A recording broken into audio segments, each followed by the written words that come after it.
Faly miarabantsika rehetra zay manaraka an'izao fandaharan'izao.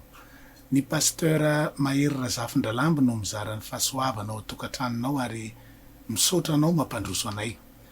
Nanao zao fandaharan'izao zahay manomboka androany, nataonay indrindra zao fampianaran'izao mba ho fampiomanana sy fampiambinana ka ampatsiahantsika mandrakariva fa atombotra ny andro.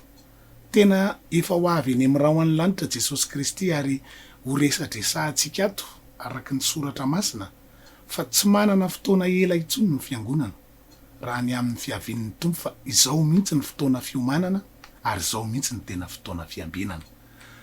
Miaraka amin'ny fanotona daholy amin'izao fotoana iainantsika izao ny famantarana rehetra manambara ny fiavian'i Jesosy Kristy io. Manana ny planiny Andriamanitra ary havana ny amin'ity zao tontolo izao ty ary tsy misy mipika ny zavatra mitranga rehetra mandraka ankehitriny fa mandeha manaraka an'izany planina an'izany daholo. Nanao planiny izy ny amin'ny famonjenantsika ary efa nitanterahany zany satria efa tonga izy nanety tena tao an-tranon'omby tao Betlehema ny tafin'ny nofolombelona mba anatanteraka ny famonjenantsika tamin'ny alalan'ny filazantsara zay ny aretany. Maty izy noho ny fahotantsika de nalevina ary fantatsika fa tsy nahatana azy ny fasana fa nitsangana tamin'ny maty izy tamin'ny andro fahatelo ary efa mipetraka eo amin'ny voninahiny ankehitriny. Tsy namela antsika ho rery nefa izy fa mbola niverina indray tamin'ny andro Pentekosta tamin'ny alalan'ny fanahy masina. Ny fanahy masina zay mbola milatsaka mandraka ankehitriny mba hitaridalana sy hampianatra antsika amin'ny fahamarinana rehetra. Ary mbola miandry ianao zay mbola tsy manana azy koa zany fanahy masina zany. Efa tanteraka daholo izany rehetra zany ary manaraka ny planina zay efa voasoratra meloha. Fa mbola misy planina lehibe zay voasoratra nefa mbola tsy tanteraka de ny fiaviany indray. Satria mbola ho avy amboninahitra indray izy haka ny fiangonana ho eny amin'nyrao any lanitra. Planiny tsy maintsy tanteraka koa zany ary izany indrindra no anton'izao fandaharan'izao satria ho hitanao ato amin'ny fampianarana rehetra mandeha eto fa tena efa tombotra de atombotra ny andro. Mba tsy ho tahaka ny zanak'Israely isika. Ny testamenta taloha ray manontolo de nampiomana ny zanak'Israely ny amin'ny fiavian'ny Mesia fa tsy niaino izy ireo. Tsy vonina nandray ny Mesiany izy ireo na de nampiomanina aza de lasa tany an-tranon'omby Jesosy Kristy niteraka. Isika indray zao no ampiomanina nandritra ny efa 2,000 taona mahery zay. Iny 300 mahery ny tenin'Andriamanitra mampiomana antsika ao amin'ny testamenta vaovao fotsiny hoe ho avy ny tompo miambena indro afaingana iny 300 mahery miveriny zany teny zany. Fa ny fanontaniana mipetraka de ny hoe efa tena vonina tokoa ve itsika? Ka na enina tsy ny valitentsika de natao ampifo, natao ampiorina ary natao ampiomana anao mihitsy zao fandaharan'izao. Ka tsy ho sanatria ho fampitahorana atsika velively no atao ato fa ny ampiomana sy ampifoatsika satria araky ny voalaza teo de tena manatona an'izany fotoana fiaviany zany tsika am'izao ry havana ary tsy maintsy ho hitan'ny masontsika zany rehetra zany satria izany ny voasoratra ka tsy maintsy tanteraka. Miaraka amin'ny fanotona daholo miaraka amin'ny fanotona mitranga daholo ireo famantarana maro manambara an'izany fiaviany zany. Ka ny tanjon'ity fandaharan'ity zany de ny hoe manomboka eto de mba samy hifantoka amin'izany ny fisainantsika sy ny fieritreretantsika rehetra hoe tena ho avy Jesosy Kristy.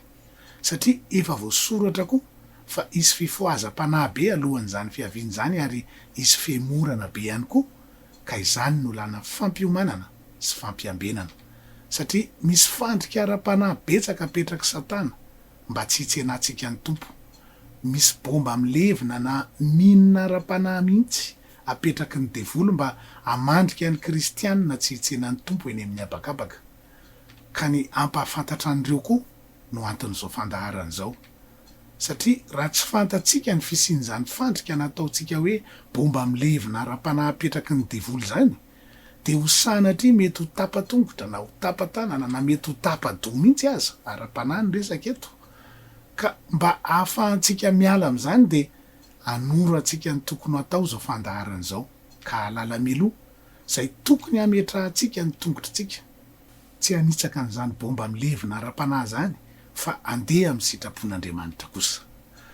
andro farany sy ny filazantsara no lohatenin'ny fandaharana satria mandalo am'izany andro farany zany mihitsika am'izao fotoana iainantsika zao.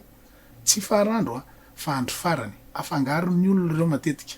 Esory ao an-tsainao mihitsy ny resaka farandro fa tsy resaka betsaka momba an'izany tsika fa andro farany ny resahana. Ndao azavaina hoe inona ny mahasamihafa an'ireo. Ny farandro aloha dia lay ora sy andro vao tondron'Andriamanitra anapitehana nyty zao tontolo zao ty amin'ny teny frantsay hoe fin du monde, araky ny Petera 2:7 andinin'ny 10 manao hoe ary am'izany ny lanitra dia ho lasa mifiromoromona mafy ary ho levon'ny afo ny tenany zavatra rehetra ka ho dorana avokoa ny tany sy ny asa zay eo aminy. Zay ny farandro. Fa ny andro farany resahantsika ato, ny atao hoe andro farany kosa amin'ny teny frantsay indray hoe fin des temps, dia vanim-potoana zay efa nanomboka tamin'ny latsahan'ny fanahy masina tao Jerosalema tamin'ny andro Pentekosta, tao amin'ny efitrano ambony, tamin'ny apôstôly sy ny mpianatra rehetra amin'ny totaly 20 ao amin'ny asan'ny apôstôly 2. Teo nanomboka ny andro farany ka ambara-pahatonga ny farandro zay fahampitehany zao tontolo zao ny resahantsika teo. Raha azonao tsara ny fanazavana dia azonao fa ao anatiny zany vanim-potoana ny andro farany zany tsika am'izao. Mifidy olona manokana mihitsy Andriamanitra am'izao andro farany zao ampiasainy ary mino afa te ho isan'izany na izana ianao mba anaitra ny olona mitorimasony rehetra ty amin'ny andro farany satria efa voasoratra hoy fa isy fifohazam-panahy lehibe alohany atongavany. Hoy ny ao amin'ny Daniel 2:7 manao hoe ary izay endry eo amin'ny olona dia ampianatra ny maro. Mino afa izay voarainao ato dia mba ho ampianarinao ny hafa mba hifoazany koa satria efa ela ihany zay nilazany zay fa ho avy Jesosy Kristy kanefa mbola tsy tonga izy zao aloha. Ny sasany efa mety manao mihitsy hoe ambato bevokany ianareo, fa matoa maharitra ny fatongavany ry havana dia maharo-po amintsika izy. Petera 2:7 manao hoe fa maharo-po aminareo izy ka tsy tiany hisy ho very fa mba ho tonga amin'ny fibebahany izy rehetra. Ka sao dia mbola misy zavatra tokony ho amboarina any, sao dia misy zavatra tokony mbola ho fantatra ao satria tiany ny tompo olona maro no hitsena azy ary tsy tiany hisy ho very ireo olom-boafidiny na dia iray azy. Ka nanao an'izao fandaharana zao zay mba hampiomana antsika fa tena miditra amin'ny akatoko ny farany alohan'ny hatongavan'i Jesosy Kristy tsika izao. Ny andro sy ny ora dia tena nafeny ny tenin'Andriamanitra tokoa araka ny tenin'i Jesosy Kristy ao amin'ny Mateo 4:4-9 manao hoe fa ny amin'izany andro sy ora izany dia tsy misy mahalala na dia ny anjelin'ny lanitra aza ary na ny zanaka aza afa-tsy ny ray ihany. Nafeny ny andro sy ny ora satria tiany olona tena ny omana, tiany olona tsikitoto, tiany olona manana ny fitiavana azy no hitsena azy ka hiara-onina sy hiara-iaina amin'ny mandrak'izay ao amin'ny fonenana masina dia ny lanitra izany. Ao amin'ny Lioka 2:12-5 ka hatramin'ny 7 dia milaza ny teny hoe 5:7 aoka isikina ny valahanareo ary irehatra ny tsironareo. Dia dingantsika ao amin'ny 7 sambatra ny mpanompo izay hita ny tompony miambina raha avy izy. Lazaiko aminareo marina tokoa fa isikina ny tompony dia ampipetraka azy hinana dia ho avy ka hanompo azy. Dia faranantsika amin'ny 7 manao hoe dia miomana koa ianareo fa ho avy ny zanak'olona amin'izay ora tsy ampozinareo. Tsy fantatra ary tsy ampozina ny andro sy ny ora tongavany fa ny vanim-potoana kosa ry havana dia izao mihitsy ny fotoana fiomanana ary izao mihitsy ny fotoana fiabenana satria ny andro sy ny orany tsy nilazainy fa ireo famantarana ny fiaviany rehetra kosa dia nomeny antsika noho ny fitiavany antsika mba hiomana antsika araka nilazainy ao amin'ny Marka 7:7 manao hoe fa mitandrema kosa ianareo indro efa voalazako taminareo raha teo ny zavatra rehetra. Misy amin'ireo famantaran'ireo azy milaza vanim-potoana mihitsy, vanim-potoana fa tsy andro sy ora satria ny andro sy ora efa tsy misy mahalala. Ka hoezahana ho lazalazaina aminao ato amin'ity fandaharan'ity ary ny zavatra rehetra nasain'ny tompony fantarina mba hahalala koa ny famantarana rehetra ny olony. ary indrindraindrindra anana antoka amin'ny fiakarana hitsena azy rehefa tena tonga tokoa izy fa tsy ho voafitaka. Ireo manana antso-mpandinika rehetra momba ny fiavian'ny tompo io na ny mpandinika ny atao hoe eskatôlôzia, izay fianarana teolôzika mikaroka momba n'io fiavian'ny tompo io, de tena resy lahatra daholo fa tsy manana fotoana ela intsony ny fiangonana, fa izao mihitsy ny fotoana fivoazam-panahy. Mila olona tena mafana ao aminy Andriamanitra ry havana amin'izao andro faran'izao, olona tena samy joro amin'ny tena fahamarinana ary samy joro amin'ny tena fahamasinana. Ny Baiboly dia milaza ao amin'ny Apokalipsy 2:20, 7:20, rehefa nilazalaza momba ny Jerosalema vaovao ny apôstôly Jaona dia ny lanitra izany, fa tsy mba hiditra ao mihitsy izay tsy masina. Marina amin'ny teniny foana Andriamanitra ry havana ary tsy maintsy tanteraka izany teny izany, na ino sika na tsy ino, aiza ho aiza, ary manao ahoana ny fahamasinantsika androany.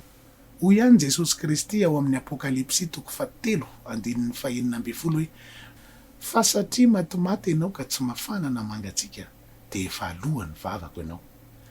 Mino afa samy tsy misy teo alohan'ny vavan'i Jesosy Kristy izany amin'izany fahatongavany izany, satria lazainy ny Baiboly fa tena zava-doza mandrakizay izany, ary vavaka ao anao mba ho tonga amin'izany hafanana takin'ny tompo ara-panahy izany ianao.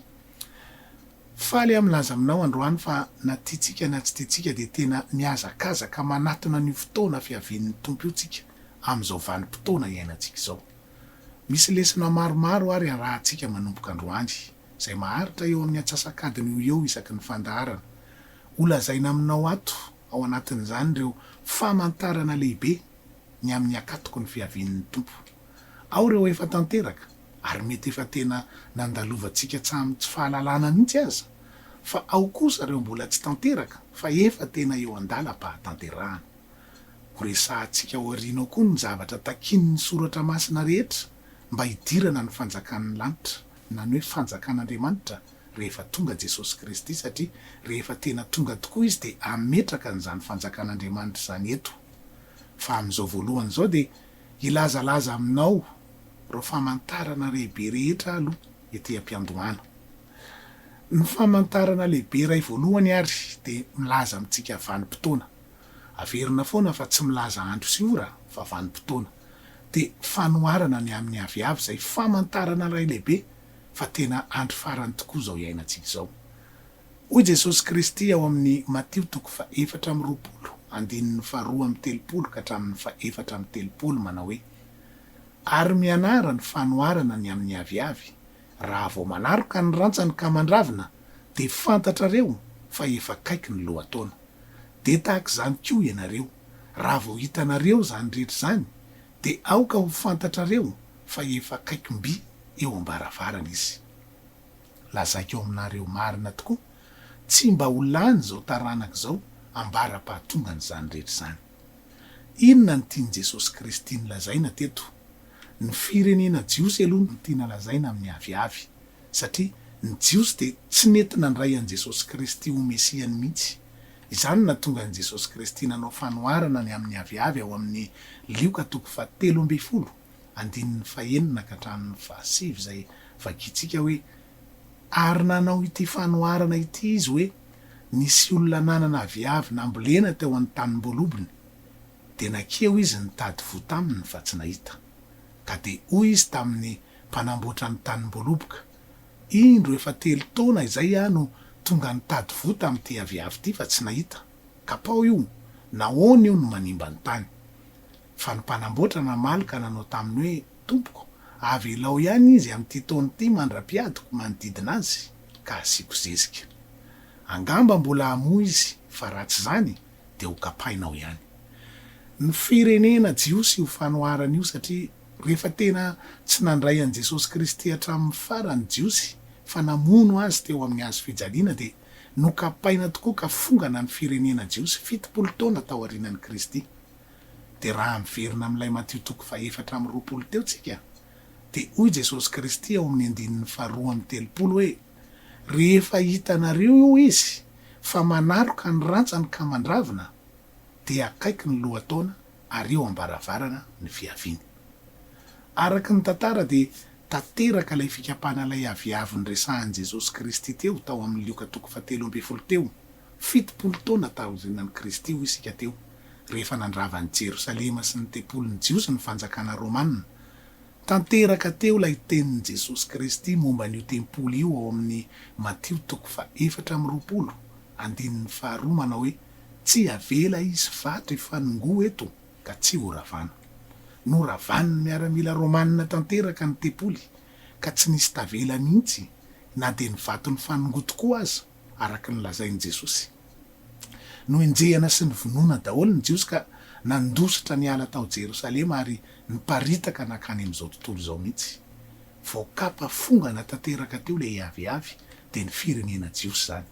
Sesy tany lava be nandritra ny 770 taona ry zareo.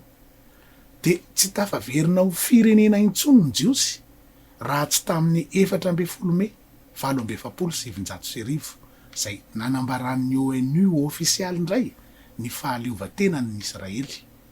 Fahagagana zany satria vao 3 taona teo alohan'io fotsiny dia naringan'ny Alemanina fanjakana Hitlera ny Jiosy rehetra nanirana an'izao tontolo izao.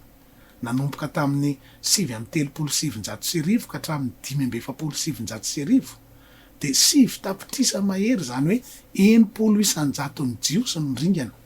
Fahagagana zany ho isika teo satria 3 taona monja tao aorianan'izany dia tafatsangana ho firenena ry zareo tamin'ny taona 770 izay neken'ny firenena mikambana ho firenena indray. Ny firenena mikambana dia tsy anaiky fotsiny ianao ho firenena zany raha tsy tena efa vahoaka betsaka mihitsy no mitaka an'izany. Fa zany marina ny tonga tamin'ny tenin'ny Jaona mpanao batisa hoe Andriamanitra mahay manangana zanaka ho an'i Abrahama avy amin'reto vato reto. Mateo 7:7 zany. Satria Andriamanitra efa nanome azy ireo ny teny fikasana foana fa amerina azy indray ho amin'ny taniny. Ka tamin'ny 14 Mey 1770 zany no nanaroka indray ny firenena Israely. Teo no nitsimboka indray ilay aviavy dia ny firenena Jiosy zany. Tanteraka teo ilay fomba fitenenana hoe niverina tamin'ny taniny Jiosy. Dia hoy Jesosy Kristy teo hoe raha vao hitanareo zany rehetra zany dia aoka ho fantatrareo fa efa kaikimby eo ambaravarana izy. Tamin'ny taona 1770 zany dia efa teo ambaravarana ny Tompo. Dia hoy ny toy any teny hoe lazaiko aminareo marina tokoa, tsy mba ho lany zao taranaka izao ambara-pahatongany zany rehetra zany. Ny hoe ambara-pahatongany zany rehetra zany ny tiany lazaina eto dia ny fiaviany satria mitantara ny fiaviany tamin'ny mpianatra Jesosy tamin'ny fotoana io. Teny Jesosy Kristy teto hoe tonga eo amin'ny taranaka farany na génération farany lazan'ny Baiboly azy amin'ny dikateny frantsay sy dikateny anglisy. Tonga eo amin'ny génération farany alohan'ny fiaviako ianareo rehefa manaroka ny rantsan'io aviavy io. Nanomboka tamin'ny 770 zany dia niditra tamin'ny génération farany na ny taranaka farany alohan'ny tsy hatongavan'i Jesosy Kristy tsika. Ary tsy ho tampitra ireo génération Jiosy rehetra velona ireo tamin'ny 770 ireo dia ho tonga zany fiaviany zany. Eno ho tsara amin'izay ary ty toy an'ity. Amin'izao fotoana anaovantsika n'ity fandaharan'ity izao dia efa 70 taona mahery zao io taranaka na génération farany io izay lazain'i Jesosy Kristy io. Tsy ho lany ireo na hoe tsy ho tapitra maty daholo ireo zany dia ho tonga zany fiaviany zany. Ny Baiboly dia milaza ao amin'ny Salamy 110:10 fa 70 ny andro ny taonan'ny olona ary raha mateza aza dia 20 taona. Ka ny fanontaniana mipetraka ary dia ny hoe mbola manana fotoana lava be ve zany tsika alohan'ny hatongavany? Anjaranao ny mamaly azy raha azanao tsara ny fampianarana fa mazava ho azy fa tsy ny valiny. Tsy manana fotoana lava be zany intsony tsika ary tena efa antitra be le génération farany na le taranaka farany. Ka mbola hianarantsika ao aorianao raha sitrapon'ny Tompo ny tantaran'ny Jiosy izay mahakasika ny fiavian'i Jesosy Kristy ihany koa satria ny Jiosy dia tena famantaranandro mpaminaniana ny tantaran'ny Jiosy ny amin'ny fiavian'i Jesosy Kristy. Io fanoharana ny amin'ny aviavy io aloha no famantarana lehibe voalohany ilazana fa tena tsy manana fotoana ela intsony ny fiangonana hiandrasana ny Tompo. Ny tenin'Andriamanitra tsy maintsy tanteraka foana ry havana Hoy ny lioka toko voalohany andinin'ny fafito amin'ny telopolo hoe tsy misy tsy ho tanteraka ny teny rehetra taon'Andriamanitra. Tsy niresaka taminao andro sy ora teo fa milaza vanim-potoana. Izao ny fotoana fiomanana ry havana, izao ny fotoana fiambinana. Mbola vao fanombohana ihany zay famantaran'izay fa ho hitanao amin'ny toyany fandaharana rehetra fa tena akatoko ny fiavian'i Jesosy Kristy mihitsy izao satria miaraka amin'ny fanotona tanteraka daholo ireo famantarana rehetra ireo zay ho hitantsika amin'ny manaraka izany ao amin'ny Mateo toko 7 andininy 17 sy ny 14 dia milaza ny teny hoe lehibe ny vavahady ary malalaka ny lalana izay makany amin'ny fahaverezana ka maro ny miditra any, fa ety ny vavahady makany amin'ny fiainana ka vitsy ny mahita azy. Io fahatongavan'i Jesosy Kristy resahantsika io no fidirana any amin'ny fiainana mandrakizay ho an'ny olona rehetra izay miaina teto ambonin'ny tany hatramin'izay. Tsy misy dikany ny ainana ry havana raha eo ny votsitra satria ny maty ao amin'ny tompo rehetra hatramin'izay eo amin'ny fotoana io dia hitsangana ka hiara-hiakatra hitsena amin'izay velona ka mbola mitoetra hitsena azy eny amin'ny rahoan'ny lanitra. Ka io fiakaran'io no fidirana amin'ny tena fiainana mandrakizay. Voasoratra teo anefa fa vitsy ny mahita an'izany fiainana izany. Ny lioka toko 17 andininy 14 dia laza Jesosy Kristy hoe misese hiditra mivaravarana ety ianareo fa hoy izao aminareo maro no mitady hiditra fa tsy ho afaka.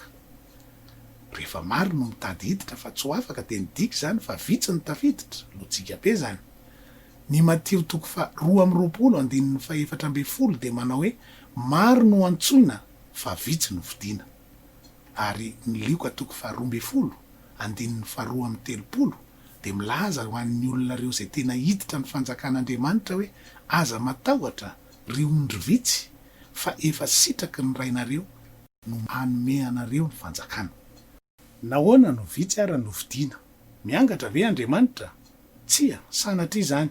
Tsy miangatra Andriamanitra fa ny olona no misafidy ny lalany, na izotra amin'ny lalam-pahamasinana izy dia isoratra ao amin'ny bokin'ny fiainana ny anarany satria masina ny lanitra ka tsy hidiran'ny ota. Vitsy no misafidy ny hiditra amin'ny fanjakan'Andriamanitra satria tsy te hiala amin'ny fiainana malalaka ny olona, tsy te hiala amin'ny fiahinana izao tontolo izao, tsy te hiditra amin'ny tena sitrapon'Andriamanitra tanteraka ary tsy te hanao ilay tena fiambenana marina ny olona. Fa mbola te hijanona ao amin'ny fitsangajangana, ao amin'ny karazana alatra, ny alabadin'olona, ny kolikoly, sy ny tsy fahamarinana rehetra. Ny Apokalipsy toko 17 andininy 9 izao dia milaza fa amin'izao andro akatoko ny havian'ny tompo izao, ny olona rehetra eto ambonin'ny tany, averiko tsara mihitsy hoe ny olona rehetra eto ambonin'ny tany no voasoratra ao amin'ny Baiboly dia hiakohaka eo anoloan'ny fanjakan'ny devoly mihitsy. Hoy ilay teny hoe Apokalipsy toko 17 andininy 9 ary akohaka eo anoloany ny olona rehetra monina ambonin'ny tany, devoly ho lazain'io, dia izay tsy manana ny anarany voasoratra eo amin'ny bokin'ny fiainana zanak'ondry. Tsy voasoratra ao amin'ny bokin'ny fiainana hoy ny soratra masina ny olona rehetra monina ambonin'ny tany. Izao fotoana akantoko ny fiaviany izao izay lazain'ny Baiboly io. Nahoana? Satria vitsy ihany ny te-anao ny tena sitrapon'Andriamanitra. Ka manasa anao ary zahay anaraka an'izao fandaharana izao hatramin'ny farany, hiain'ireo lesona rehetra, ahalala ny zava-mitranga rehetra tokony ho fantatra manodidina an'izany sy ny fiambenana tsy maintsy ataontsika mba hidirana ny fanjakan'Andriamanitra ao aorianao. Ianarantsika amin'izany any amin'ny tsipiriany mihitsy izay lazain'ny Baiboly mba anoratana ny anarantsika ao amin'ny bokin'ny fiainana. Mivavaka ao anao mba ho isan'ireo mamindra hiditra any amin'ny fanjakana ianao. Mino izay fa hitondra fiovana lehibe eo amin'ny fiainam-panahinao izao fandaharana izao ary voafetra ihany no ny fotoana eto tsy azo hivalam-parana be, fa ho an'izay te hiditra lalina kosa amin'ny tsipiriany dia amin'izany fampianarana izany dia afaka manatrika ny fampianarana ianao ao amin'ny fiangonana. Ny maraina manomboka amin'ny 7, tory-teny feno ositra, andraisanao ny fahatsapana rehetra ilainao amin'ny fiomanana sy ny fiambenana, andraisanao ihany koa ny batisan'ny fanahy masina izay hery hitondranao amin'izany sitrapon'Andriamanitra izany. Ary raha tsy afaka ianao ny maraina dia ny alahady hariva kosa amin'ny 2 ora dia hisy fampianarana manokana amin'ny fiavian'i Jesosy Kristy fampianarana tena miditra amin'ny antsipiria ny bokin'ny Daniela sy ny Apokalipsy, milazalaza reo famantarana rehetra hoe aiza ho aiza tsika zao ny amin'ny fahatanterahany. Mbola faranana ihany koa ny batisan'ny fanahy masina zany fampianarana rivo zany, andraisanao ny fahatsapana rehetra ilaina sy ny herin'Andriamanitra ilainao. Reo hitanao reo ary ny laharana finday antsonanay de tongava soa ary manome fotoananao amin'ny manaraka indray zay mbola ianarantsika famantarana iray lehibe hafa indray. Mino aho fa mbola tena mahalinanao ny ahalalan'izany ary aza vela isy anakana anao tsy haheno ny toy ny fandaharana. Samia ho tahiany Jesosy Kristy tsika rehetra.